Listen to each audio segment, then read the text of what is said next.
Hindi sikreto kung paano umunlad ang Davao. Kailangan lang ng konting tapang.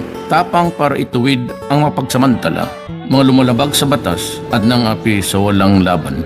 May katahimikan sa Davao, kailangan lang ng disiplina at determinasyon.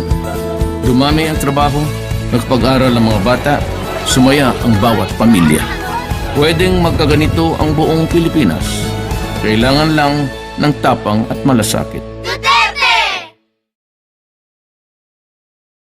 Tol, magtapatan tayo. Wala ho akong bayad sa patalastas na ito. Dahil ako po'y naniniwala. Kapag para sa bayan, hindi ka dapat binabayaran. Dahil libre ho ang pagbabago. Kung si Duterte nga hindi tumatanggap, ako pa. Kaya sa mga kapatid kong mga artista, wag ho kayong matakot. Kayo po'y lumantad na. Ipakita nyo po ang libre nyo pong suporta para sa bayan. Dahil para sa bayan, hindi ka dapat binabayaran. O diba? Ako mutuo ka. Ako musulti ka ninyo. Kanisa akong pagbidyo-bidyo. Joy ni bayad ako, ane. Kusa, ganyan akong loob. Hilasan ako magbabayad. Bidyo-bidyo, kanya magbabayad ko. Arang buang, ikaw hilasan mo, ay. Maunang para na ako, kung para sa bayan. Di juga angang bayaran, God. Maunang, sa mga kauban akong mga nagbidyo-bidyo, ipakita ninyo nga libre ang pagbago. Ipakita ninyo nga libre ang inyong pagbuto o suporta sa inyong bayan. Kay kung para sa bayan, klaro nang di juga angay bayaran. Duterte pa imo, perte. Basta OFW, klaro kaayo. Bisaya pa imo, habay nabuang pagbabayad naman mo. Ayun God, ipakita inyong pagsuporta. Suporta ta. Suporta yun. Mga tol, kayo po ay iniibig ko. At proud po ako kapag ang ibinoto nyo po ang ating si Duterte Puerte. Mabuhay mga kapanalig. Unang-una ako ay humihingi ng dispensa at ako'y wala dyan sa mga oras na ito. Ako'y kasalukuyan na mayroong commitment sa aking trabaho. Ako ay mayroon pang Pilipinas Got Talent. Ngunit, umaga pa ay nandyan na ako. Ako'y chinek ko na kung ang pagdiriwang natin ngayong araw na ito ay magiging matagumpay, bagamat hinukay ang lupa dyan. Marami na rin akong nakadaupang palad na mga voluntaryo din nagbibigay ng serbisyo sa ating mahal na Pangulo. Ngayon, mga mahal na kapanalig, sigurado ako at kitang-kita na natin ang liwanag ng pagkapanalo ng ating mahal na bagong Pangulo, Rodrigo Duterte. Handang-handa na siyang ibigay ang serbisyo sa inang bayan. At tayo naman, bilang mga tagasunod, ay handa na rin na ipaglaban ang karapatan ng mga Pilipino. Ito na ang hinihintay natin na pagkakataon. Ito na ang hinihintay natin na pagbabago. Kaya mga mahal kong kababayan, huwag tayong bibitaw. Nag-uumpisa pa lamang ang ating revolusyon ng pagbabago. Ang pagkapanalo ng ating Pangulo ay hindi iyon ang katapusan. Doon pa lamang nagsisimula ang revolusyon ng pagbabago. Kaya hindi tayo pwedeng bumitaw. Bagkus lalo pa tayong nadaragdagan ng responsibilidad. Ano yung responsibilidad na yun? Huwag nating iiwan ang bagong Pangulo. Kailangan sundan natin kung ano ang naumpisahan ng Davao City. Hindi naman magiging mahirap sa atin yun dahil nandyan lang ang Davao City at makikita natin kung paano sila naging progresibo, naging matahimik, at higit sa lahat, nagbago sila. Ano bang takot mo? Takot ka ba sa gulo sa kapaligiran? Na pwedeng mapahamak ang anak mo kapag naglalakad sa gabi? Baka bukas wala nang makain ng pamilya mo. Takot ka ba na kapag nagkasakit ka, wala kang mapunta ang ospital? Kay Duterte, wala tayong dapat ikatakot. Dahil siya lang ang may tapang na baguhin ang lahat dahil nagmamalasakit siya sa walang-wala. Tapang at malasakit, tama si Duterte. Okay?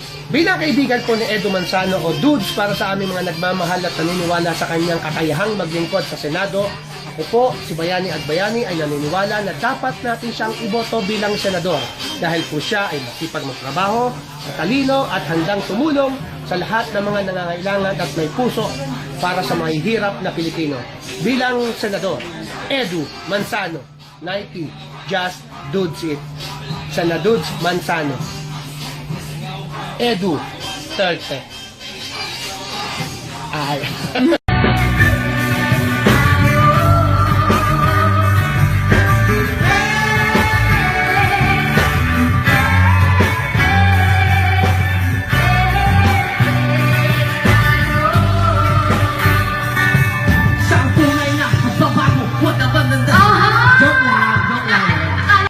Lang dumating yung talagang feel mo yung sinseridad at yung katotohanan ng sinasabi. So para sa kanya ako kasi he knows what's wrong. Hindi lang sa mga taong nakakaangat pero sa lahat ng mga Pilipino. And para sa akin siya lang yung wala sa sistema na tinatawag nating lahat na nabubulok na. And the only person who can break that is someone who's not in the system.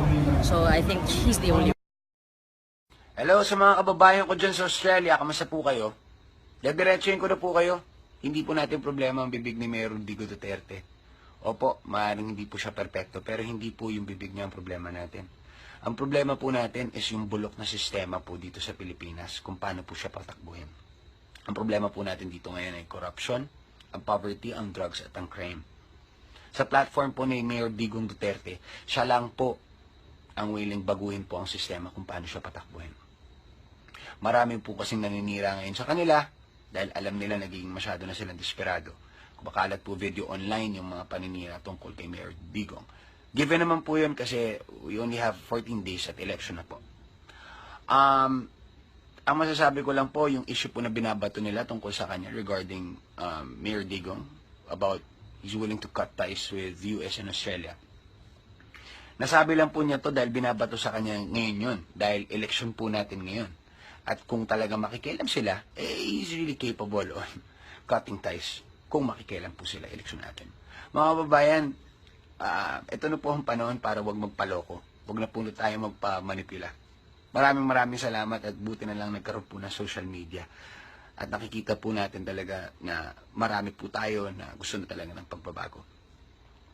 Sa platform po ni Mayor Digo, ngayon lang po ako nakakita ng ganitong klaseng kandidato. Grabe po. Ngayon lang po rin din ako nagkaroon ng ganitong klaseng interest para ihalal ang tao dahil naniniwala po ako sa kanya. At naniniwala ako na may pag-asa pa tayo sa pagbabago. Kaya mga kababayan ko sa Australia, magkita-kita tayo sa April 30 for Do 30. Mabuhay po tayong lahat.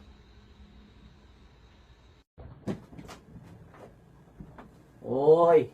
Basta kaya yung post ko para kay Digong.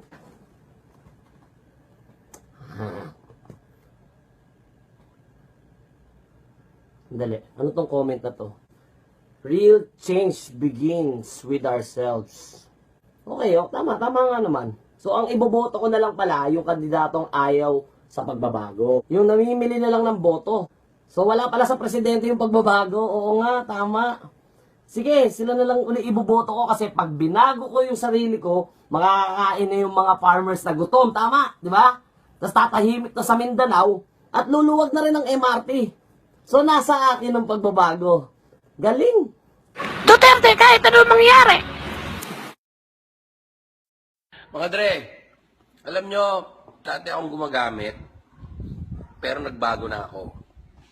Kasi kailangan natin magbago eh. Katulad ng bansa natin, ang dami pa rin hindi nagbabago. Gusto nyo ba, ganun na lang tayo? Matatakot lang kayo sa taong iboboto ko pag gago kayo. At saka ayaw nyo pang magbago. Makainom nga nito. Baliktarin ko pa. Uy! Uy! Uy! Iboboto ko si Duterte. Magbago na kasi kayo para magbago tayo lahat. Okay? Putang! Mga Dre, alam nyo, dati akong gumagamit, pero nagbago na ako. Kasi kailangan natin magbago eh. Katulad ng bansa natin, ang dami pa rin hindi nagbabago. Gusto nyo ba, ganun na lang tayo? Ina, matatakot lang kayo sa taong iboboto ko pag gago kayo. Tsaka ayaw nyo pang magbago. Makainom nga nito. Baliktarin ko pa. Uy! Uy! Uy! Iboboto ko si Duterte. Magbago na kasi kayo para magbago tayo lahat. Okay? Puta! Tama bang mabuhay tayo para lang pumila? Gumising ng maaga para pumila. Pilang papuntang kung saan hindi mo alam. Pati kapayapaan, ipinipila sa kamay ng iilan.